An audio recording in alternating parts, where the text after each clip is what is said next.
Welcome. इस lecture में हम लोग मॉस के इस लेक्चर में मैकेनिक्स ऑफ सॉलिड जो हम लोग टॉपिक पढ़ रहे हैं उसमें हम लोग चल रहे हैं। कौन सा यूनिट पढ़ रहे हैं हम लोग? मोमेंट ऑफ इनर्शिया, जिसमें हम लोग मोमेंट ऑफ इनर्शिया का मतलब क्या होता है, एरिया मोमेंट ऑफ इनर्शिया क्या होता है, ठीक है ना। फर्स्ट मोमेंट, सेकेंड मोमेंट क्या होता है, perpendicular axis theorem, parallel axis theorem, condition की किस कंडीशन में पैरेलल एक्सिस थ्योरम काम करेगा, किस कंडीशन में परपेंडिकुलर एक्सिस थ्योरम काम करेगा, ठीक है ना। सब सारा चीज समझ चुके हैं, किसी को कोई दिक्कत नहीं है। आगे हम लोग पढ़े रेडियस ऑफ जाइरेशन, एक इंपॉर्टेंट टॉपिक टर्म है जो कि यूज होता है मोमेंट ऑफ इनर्शिया में, जिसका नाम क्या है, रेडियस ऑफ जाइरेशन। इसका मतलब है क्या? कुछ नहीं है, आप लोग ये हम लोग एरिया था जो डिराइव करते समय parallel axis theorem, perpendicular axis theorem में हम लोग आर्बिट्रेरी शेप एक ले लिए थे, जिसका प्लेन शेप है, जिसका एरिया कितना है, ए, है ना।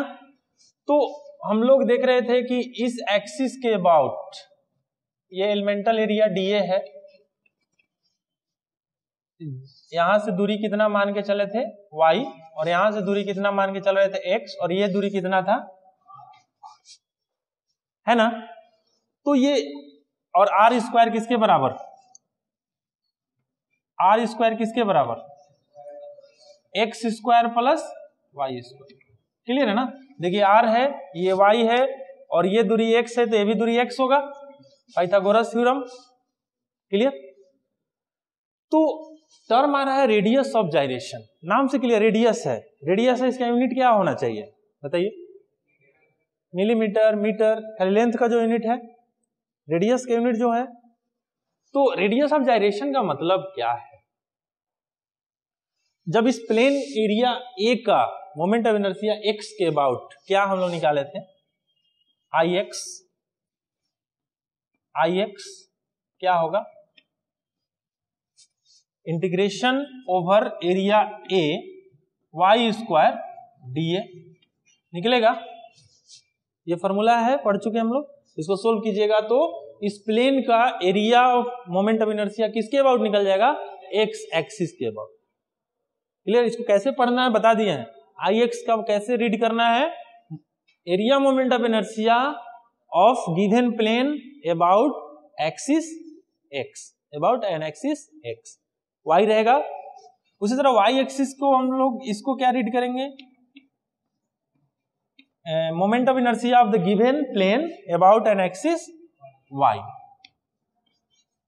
ये फॉर्मूला है, वाई एक्सिस से जितना दूरी पर है उसका स्क्वायर, और उसको इंटीग्रेट कर दें। हम लोग स्मॉल एरिया लेके चल रहे हैं और उसको इंटीग्रेट कर देंगे तो टोटल एरिया का निकल जाएगा। क्लियर है ना। उसके बाद हम लोग जे ओ पोलर मोमेंट ऑफ इनर्शिया के बारे में भी पढ़े थे। क्लियर है ना। ओ इसका मतलब है polar moment of inertia about an axis passing through O origin, intersection of X and Y axis. ये क्या हो जाएगा, आर स्क्वायर डी। होगा कि नहीं होगा, ये हम लोग ऑलरेडी पढ़ चुके हैं। क्लियर है ना। ये पढ़ चुके हैं ये सारे बातें। लेकिन आ रहा है टर्म क्या है, मोमेंट रेडियस ऑफ जाइरेशन। तो रेडियस ऑफ जाइरेशन का मतलब क्या है कि अगर इस एरिया को, पूरा एरिया में फैला हुआ ये चीज है, ये प्लेन जो इतना एरिया में फैला हुआ है, उसको अगर हम एक पॉइंट में बदल दें, किसमें बदल दें, पॉइंट में बदल दें, तो ये कहीं ना कहीं लाई करेगा यहां। ये पूरा एरिया एक पॉइंट बन जाएगा जिसका एरिया ए है, लेकिन पॉइंट में बदल दिया उसको। तो अब ये कितना दूरी पर होगा, कितना दूरी पर होगा, कितना दूरी पर होगा, के एक्स, और वाई एक्सिस से कितना दूरी पर होगा, के वाई, ये एकदम शॉर्टेस्ट डिस्टेंस। और जेड एक्सिस से कितना दूरी पर होगा, के ओ। क्लियर है ना, के ओ।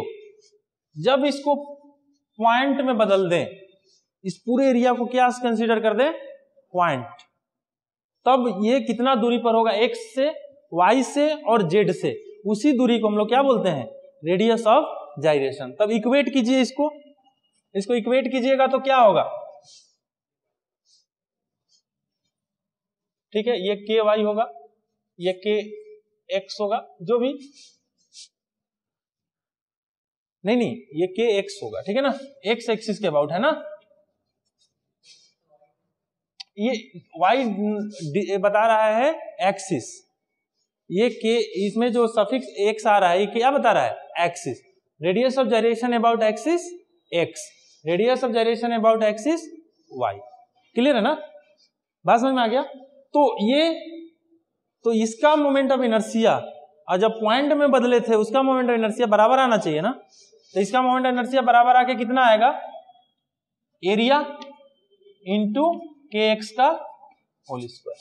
मोमेंट ऑफ इनर्शिया यही होता है ना, एरिया और दूरी का क्या होगा, स्क्वायर। और चूंकि पॉइंट है तो उसका पॉइंट का एरिया, इसको इंटीग्रेशन करने की जरूरत ही नहीं है।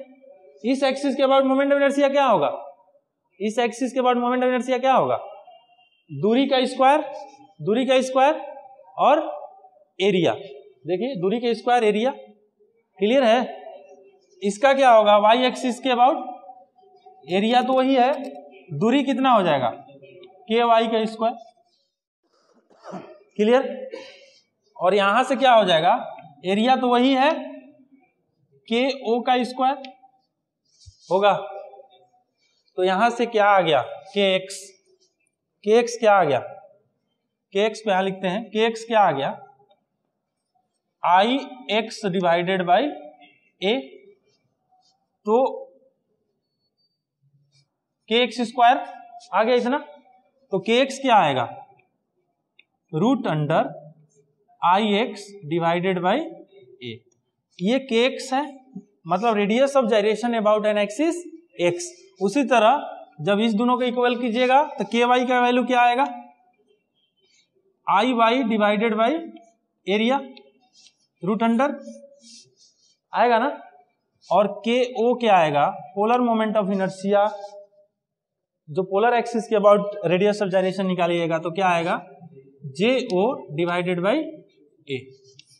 तो general equation moment of inertia का क्या आया बताइए, general equation moment of inertia क्या आएगा, अगर के का निकालना हो तो क्या होगा, आई बटा ए।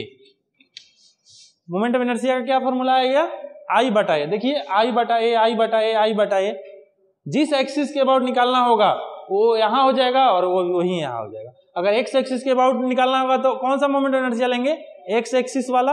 वाई एक्सिस के अबाउट निकालना होगा तो कौन सा मोमेंट ऑफ इनर्शिया लेंगे, वाई एक्सिस वाला। और ओ एक्सिस के अबाउट, पोलर एक्सिस के अबाउट निकालना होगा तो कौन सा मोमेंट ऑफ इनर्शिया लेंगे, पोलर मोमेंट ऑफ इनर्शिया। केवल क्या चेंज करेगा, एक्सिस चेंज करेगा और उसके about moment of inertia change करते जाएगा, तो आपका हर एक्सिस के अबाउट क्या निकलते चला जाएगा, रेडियस ऑफ जाइरेशन। बात समझ में आ गया। तो रेडियस ऑफ जाइरेशन का एक फॉर्मूला आपका सिंपल ये है, मतलब जनरलाइज फॉर्म में ये है। अब जिस एक्सिस के अबाउट निकालना है आप निकाल लीजिए। तो इसका यूनिट देखिए यहीं से पता चल जाएगा आपको। यूनिट ऐसे भी जानते रेडियस mm होना चाहिए, लेकिन mm यहां से भी आ जाएगा। इसका यूनिट क्या होता है, mm के पावर 4, और नीचे इसका यूनिट क्या हो जाएगा, mm स्क्वायर। तो कितना बच जाएगा, 2, और 2 का जो रूट हो जाएगा तो क्या हो जाएगा, mm। तो यूनिट क्या हो जाएगा इसका, mm, और डायमेंशन क्या हो जाएगा, l। और मोमेंट ऑफ इनर्शिया का डायमेंशन क्या होता था, l के पावर 4। क्लियर है। तो ये है all about the moment of radius of gyration. इसको और आगे हम लोग बढ़ाएंगे तो एक और नया फॉर्मूला मिलेगा, ठीक है। चूंकि आर स्क्वायर इक्वल्स टू होता है इतना प्लस इतना इक्वल, ठीक है। तो एक फॉर्मूला देखते हैं क्या आ रहा है, इसको मिटा दें। देखिए एक फॉर्मूला नया एक और आएगा, एक और फॉर्मूला आएगा जो कि आप नया चीज सीखिएगा। इसमें हम लोग जानते हैं I x plus perpendicular axis theorem से I x plus I y किसके बराबर होता है, जे ओ के बराबर होगा ना। कौन सा थ्योरम से आया है, इस एक्स एक्सिस के अबाउट मोमेंट ऑफ इनर्शिया पता है, वाई एक्सिस के अबाउट मोमेंट ऑफ इनर्शिया पता है, तो वो एक्सिस जो कि मतलब परपेंडिकुलर एक्सिस जो कि ओ से पास कर रहा है तो उसका निकल जाएगा ना। कौन सा थ्योरम लगेगा उसमें, परपेंडिकुलर एक्सिस थ्योरम। तो इस फॉर्मूला में इसको पुट करते हैं, यहां से आई एक्स क्या आएगा बताइए, इतना square equal to I X है, तो आई एक्स बराबर क्या होगा, ए इंटू के एक्स का स्क्वायर होगा ना, और आई वाई का क्या होगा, यहां से आई वाई का क्या हो जाएगा, दोनों तरफ स्क्वायर करिएगा तो आई वाई क्या बच जाएगा, ए के वाई का स्क्वायर, और जे ओ क्या हो जाएगा यहां से, ए के नॉट का स्क्वायर, के जीरो का स्क्वायर, ए के नॉट का स्क्वायर। अब दोनों तरफ क्या कॉमन है, कॉमन है, क्या बच गया, के एक्स का स्क्वायर प्लस के वाई का स्क्वायर इक्वल्स टू के नॉट का स्क्वायर। ये एक और रिलेशन आया। अगर रेडियस ऑफ जाइरेशन एक्स के अबाउट पता हो, रेडियस ऑफ जाइरेशन वाई के अबाउट पता है, और दोनों को परपेंडिकुलर एक्सिस के अबाउट रेडियस ऑफ जाइरेशन निकालना है, तो ये रिलेशन से निकल जाएगा कि नहीं निकल जाएगा। हमने क्या अपने मन से लिख दिया कि डेरिवेशन के थ्रू लाया, इसको डेरिवेशन के थ्रू लाया। ये जो बातें पहले है वो सब पहले पढ़ा चुका हूं, यहाँ मैंने परपेंडिकुलर एक्सिस थ्योरम लगा दिया, इसका फॉर्मूला यहाँ पढ़ा दिया था, उसको पुट कर देगा, एक नया रिलेशन मिल गया। क्लियर है। अब आपको इक्वेशन में एग्जाम में दे देगा के एक्स का वैल्यू, के वाई का वैल्यू और के ओ का वैल्यू पूछ देगा, तो आप क्या करिएगा, क्वेश्चन छोड़ दीजिएगा, क्वेश्चन नहीं छोड़ना है। इसी में से दो दिया, इसका दे दिया, इसका पूछेगा। क्लियर है। रेडियस ऑफ जाइरेशन समझ गए। रेडियस ऑफ जाइरेशन का मतलब यही हुआ कि वो एरिया को अगर हम पॉइंट कंसीडर कर लें, क्लियर है, एरिया को क्या कंसीडर कर लें, पॉइंट कंसीडर कर लें, तब वो कितना दूरी पर लाई करेगा कि इतना और इतना एक दूसरे के बराबर आ जाए। समझ में आ गया ना, दोनों को इक्विवेलेंट कर दिया, तब वहां से एक रेडियस ऑफ जाइरेशन। इसका ज्यादा रोल नहीं है, याद रखिएगा, जिसका ज्यादा रोल नहीं है। ठीक है, तो ये सब हमारा था मोमेंट ऑफ इनर्शिया का important term, parallel axis theorem, perpendicular axis theorem, radius of gyration और इसका इंट्रोडक्शन। इसके बेसिस पे हम लोग आगे सोल्व करेंगे, मोमेंट ऑफ इनर्शिया निकालेंगे डिफरेंट प्लेन का। रेक्टेंगुलर प्लेन का मोमेंट ऑफ इनर्शिया कितना होगा, सेंट्रोइडल एक्सिस के अबाउट कितना होगा, उसके पैरेलल एक्सिस के अबाउट कितना होगा, फिर आपको सर्कुलर एरिया का निकालेंगे, ट्रायंगुलर एरिया का निकालेंगे, फिर आई सेक्शन जो कि बीम जनरली यूज किया जाता है कंस्ट्रक्शन में, आई सेक्शन, टी सेक्शन, वही आपका एग्जाम में लगभग 6 नंबर में वगैरह पूछता है, कभी गेट के एग्जाम में भी पूछता है। तो ये सारा आगे आप लोग तैयार रहिए, आगे हम लोग पढ़ेंगे। क्लियर है ना। तो अगला लेक्चर में हम लोग ड्राइव करेंगे moment of inertia about a rectangular plane, about a centroidal axis and any parallel axis about the centroidal. Clear है ना। Okay, thank you for watching.